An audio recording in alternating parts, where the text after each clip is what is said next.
S ಮುಂದ್ಗಡೆ ದರ್ಶನ್ ಅವರು ಕಾಣ್ತಾ ಇದ್ದಾರೆ. ನೀವು ನೋಡ್ತಾ ಇರಬಹುದು ದೃಶ್ಯಾವಳಿಗಳಲ್ಲಿ ದರ್ಶನ್ ಅವರು ಕಾಣ್ತಾ ಇದ್ದಾರೆ.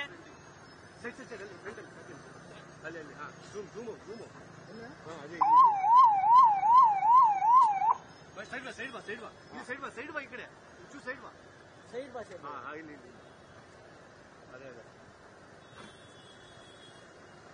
ಅದಲ್ಲ ಅಣ್ಣ ಇಲ್ಲೇ ಕೂತ ನೋಡ್ಕೊಡು.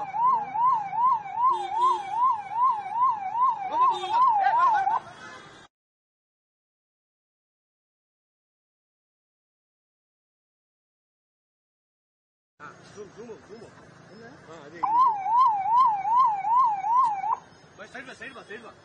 ಸೈಡ್ ಬಾ ಈ ಕಡೆ ಸೈಡ್ ಬಾ ಇಲ್ಲಿ ಅದೇ ಅದಲ್ಲ ಅಣ್ಣ ಇಲ್ಲೇ ಕೂತ ನೋಡ್ಕೊಡು.